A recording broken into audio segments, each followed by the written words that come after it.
दोस्तों, आइए आज हम एक ऐसा आसन करते हैं जो हमारे ब्रेन से रिलेटेड है। ब्रेन हमारे शरीर का वो हिस्सा जो हमारे जीवन में सारे तनाव का भी कारण है और तनाव को दूर करने की क्षमता भी रखता है।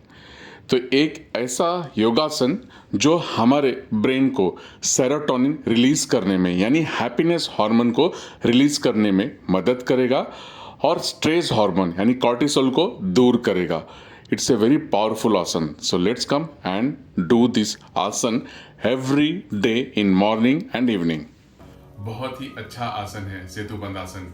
इस पोज में हमारा ब्लड का जो फ्लो होता है, प्रवाह होता है, पूरी तरह से उल्टी दिशा में होता है और इसके वजह से वहां पे इतने सारे वाइब्रेशंस होते हैं, तरंगे होती हैं, जिससे मस्तिष्क हमारा ब्रेन काफी अच्छे ढंग से काम और सुचारू रूप से वर्क करता है और काफी रिलैक्स होता है, जो कि बहुत जरूरी है आज के स्ट्रेस भरे दुनिया में।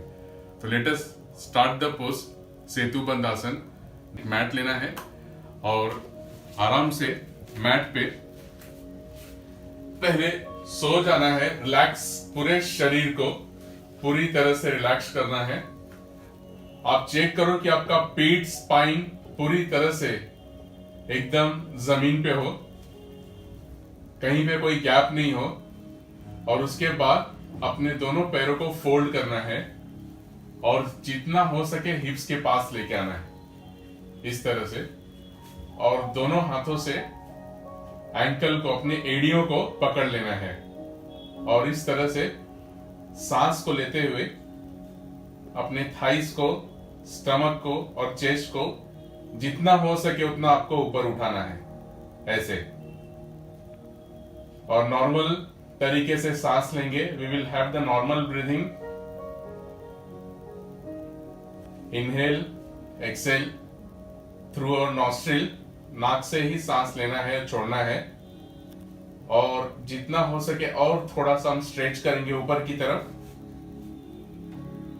और लगभग यहां try to hold it for 30 seconds.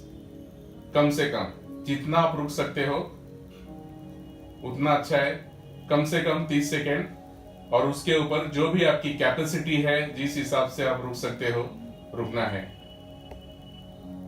फिर सांस को छोड़ते हुए धीरे धीरे नीचे आना है आपको। रिलैक्स। दोनों पैरों को फिर से सीधा कर लेंगे, हथेलियां ऊपर की तरफ, palms facing towards the ceiling. एक लंबी गहरी सांस लेंगे और छोड़ देंगे धीरे से। ये हुआ एक तरीके से। फिर इसे हमें दूसरे तरीके से करना है। अब पैरों को हिप से थोड़ा सा दूर रखेंगे और दोनों हाथों को, पैरों को थोड़ा दूर रखेंगे और दोनों हाथ हिप्स के पास होंगे, इस तरह से जमीन की तरफ, पाम्स को। और सांस लेते हुए अब पूरे शरीर को ऐसे उठाना है, इस तरह से। जितना आप स्ट्रेच कर सकते हो ऊपर की तरफ अपने थाइस को, स्टमक को, उतना आपको ऊपर स्ट्रेच करना है। Both the hands will be on the floor. दोनों हाथ आपकी जमीन पे ही होगी, जैसा है मेरा। थाइस पूरी तरह से स्ट्रेच करते हुए ऊपर की दिशा में होगी, फेसिंग टुवर्ड्स द स्काई। छाती को भी हम थोड़ा और ऊपर की तरफ उठाएंगे, टोन करते हुए। और यहां कम से कम 1 मिनट आपको रुकना है, एटलीस्ट 60 सेकेंड्स। मिनिमम 30 सेकेंड्स तो रुकना ही है, बट अगर आप 1 मिनट तक इस पोज को होल्ड करके रखते हो तो बहुत ही अच्छा है। इस तरह से फिर रिलैक्स। फिर पैरों को थोड़ा फैला लेंगे। अब हम तीसरे तरीके से करेंगे। तीसरा तरीका फिर ऐसे ही है। आपको हिप्स के पास दोनों पैरों को लेके आना है और अपने एंकल को उठा लेना है, एड़ियों को, ऐसे सांस लेते हुए। और दोनों हाथ को इस तरह से पोज में रखना है।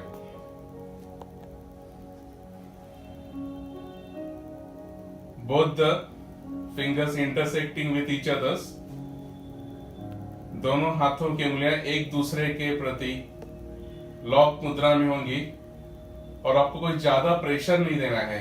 आप अगर देखो तो मैं आपको अपने हथेलियों को ऐसे ऊपर उठा के दिखा सकता हूँ। थोड़ा सा आप चाहिए तो इसको ऐसे सपोर्ट भी ले सकते हो अगर आपको लगा तो, नहीं तो हल्का सा आप अपने दोनों हाथों को इंटरसेक्ट पोजीशन में यहाँ पे ऐसे रख सकते हो और जितना हो सके पूरा भार, पूरा वेट आपका पैरों के उंगलियों के ऊपर होंगी। एड़ी पूरी तरह से ऊपर, एंकल उठा हुआ और थोड़ा सा शरीर को उठाएंगे हम सांस लेते हुए और फिर normal breathing. Full energy towards the head side, sir की तरफ रक्त का प्रवाह हो रहा है और धीरे धीरे पोज को रिलैक्स करते हुए, सांसों को एक्सेल करते हुए पैरों को फैला लेंगे। एक लंबी गहरी सांस अंदर और बाहर और धीरे से दायां करवट लेके उठ के आराम से बैठ जाना है। तो देखा आपने, ये जो पोज है एक ब्रिज की तरह हो जा रहा है, इसलिए इसे ब्रिज पोज भी कहा जाता है। सेतु का मतलब ही ब्रिज होता है, तो सेतुबंद आसन। तो हमारे शरीर के जो एक पोज पूरा ब्रिज की तरह जब होता है और हमारी शरीर इस तरह से होती है, ये यहां से ऐसे, तो पूरा ब्लड का जो फ्लो होता है वो ऐसे ऊपर से नीचे की तरफ जाती है। जनरली जब भी चलते हैं, we are walking like this, we are moving like this, so our blood flow like this way. But in this position what happened when you make your posture like this way, incline angle हो जाता है आपका, तो जो blood का flow होता है वो यहां से ऐसे आपका हो रहा है, तो पूरा सर मस्तिष्क की तरफ, ब्रेन की तरफ पूरा जा रहा है और उससे हमारी ऊर्जा, एनर्जी काफी अपलिफ्ट होती है। हमारे जो नर्वस सिस्टम है, जो सब नाड़ियां हैं वहां की, वो पूरी तरह से एकदम रिलैक्स होती हैं, जो बहुत जरूरी है। काफी वहां पे सेंसेशन के साथ ये होता है। तो थायराइड की जिसको समस्या है वो भी काफी अच्छा होगा, थायराइड अच्छा होगा। हार्ट के तरफ हमारी जो पंपिंग्स है वो थोड़ी अलग वाइब्रेशन में आ जाती है।